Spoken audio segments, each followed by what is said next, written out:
शैलेंद्र गरुण लिखते हैं, प्रणाम गुरुजी, मुझे सिर के ऊपर और मस्तिष्क में लगातार कुछ सेंसेशंस, संवेदनाएं महसूस होती हैं। हाथ रखता हूं तो वो सेंसेशन स्टॉप हो जाते हैं। ये सेंसेशंस कैसे बंद होंगे? जब से ऐसा हुआ है मैंने तब से ध्यान बंद कर दिया है।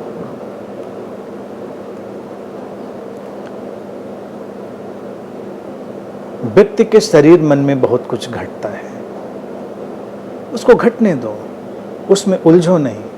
हर शरीर मन की अपनी अलग अलग कंडीशनिंग, प्रोग्रामिंग, संरचना होती है, तो उसमें बहुत कुछ हो सकता है।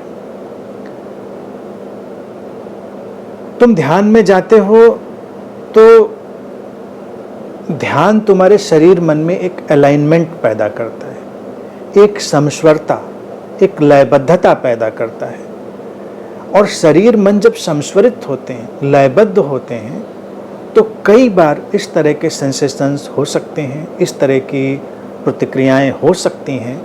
वो आती हैं और चली जाती हैं, उसमें रस नहीं लेना है, उसमें रुचि नहीं लेनी है। मूल बात ये है।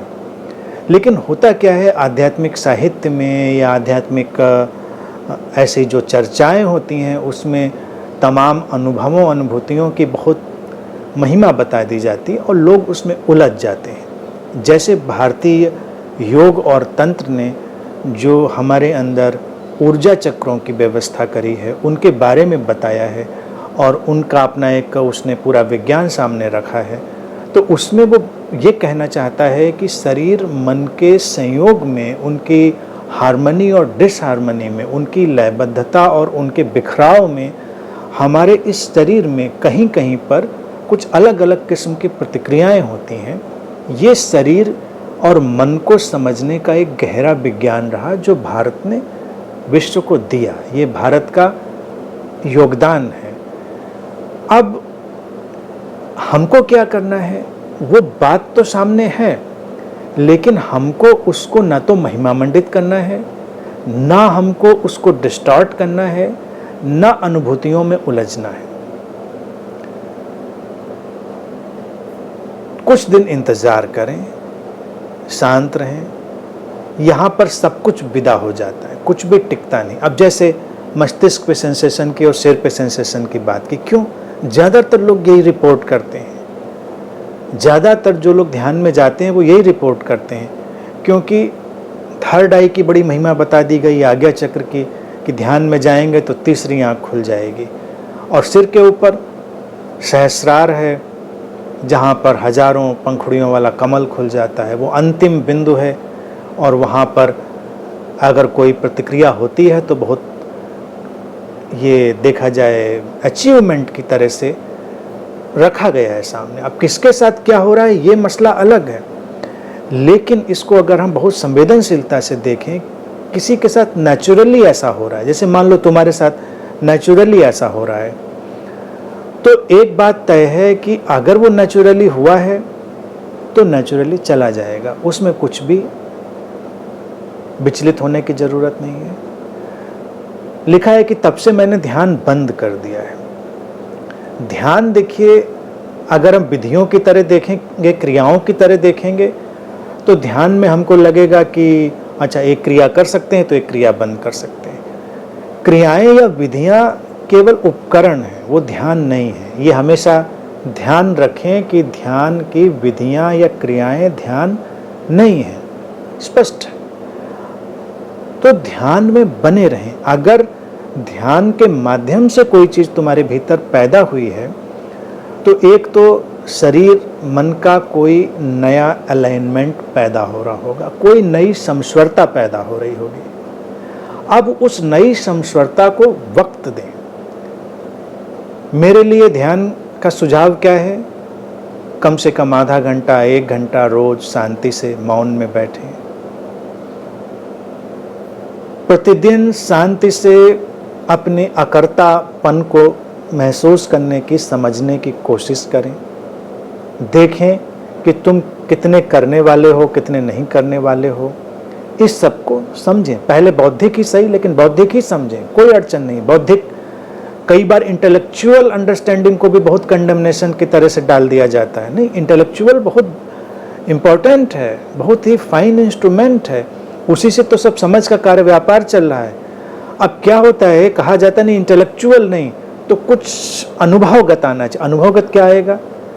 कुछ विस्फोट हो जाएगा ऊर्जा का, कहीं कुंडलनी का विस्फोट हो जाएगा तो ये आज्ञा चक्र से फूटकर ऊर्जा निकल जाएगी और सिर के ऊपर कमल खिल जाएगा, वगैरह वगैरह वगैरह, तमाम इस तरह की चीज़ें। तो उसमें कहने वाले कहेंगे क्या कि देखिए कोई बौद्धिक बात थोड़ा ही है, ये तो एक ऐसा अनुभव है जो घटेगा तो बस अब ज्ञान आ जाएगा। ऐसा नहीं होता है, बात को समझना पड़ता है, और जो समझ पाता है वो सौभाग्यशाली है। समझने के लिए ये जरूरी है कि पढ़ाई लिखाई जरूरी नहीं है, तुम बहुत किताबें पढ़ रखे हो, तुमने बहुत अध्ययन किया हो, तुम बहुत एजुकेटेड हो और समझदार हो, जरूरी नहीं।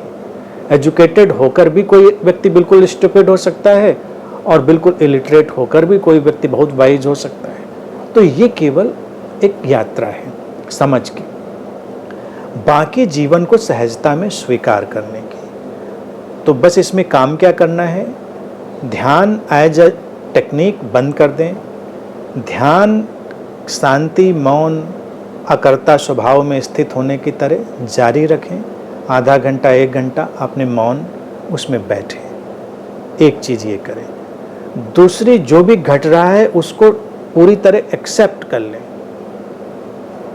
पूरी तरह स्वीकार कर लें, पूरी तरह उसको स्वीकार करें।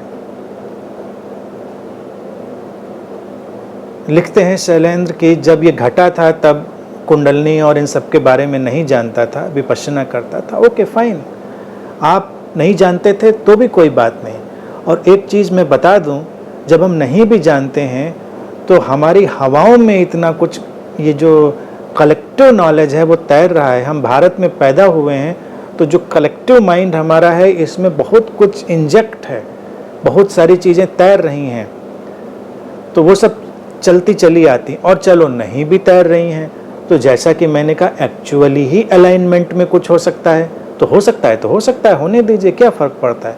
एक्सेप्ट करिए, उसको साधारण मानिए, उसमें कोई विशेषता मत डालिए, उसकी व्याख्या मत करिए, उसको इंटरप्रेट मत करिए। और कुछ दिन शांति से बैठेंगे, स्वीकार करेंगे, इंटरप्रेट नहीं करेंगे, सब सेटल्ड हो जाएगा। यकीन मानिए, अभी आप कुछ दिन ये लाइव सेशन सुनते रहिए आमने सामने बैठकर, तो ये सेशन ही जब तुम आमने सामने बैठकर सुन रहे होगे तुम्हारी सारी चीज़ों को अलाइंड कर देगा। ये जो क्लैरिटी होती है, जो इस पार से उस पार तैरती है, चाहे वो डिजिटल प्लेटफॉर्म हो, चाहे वो एक्चुअल प्लेटफॉर्म हो, एक्चुअल और वर्चुअल से फ़र्क नहीं पड़ता, ये सारी सीमाएं लांघ जाती है, तो तुम सुनते सुनते भी सेटल्ड हो जाओगे। और मेरे पास बहुत लोग ऐसे आते हैं, इसलिए जब मैं बात कहता हूँ तो बहुत सर्टेनिटी से कहता हूँ, तुम समझो।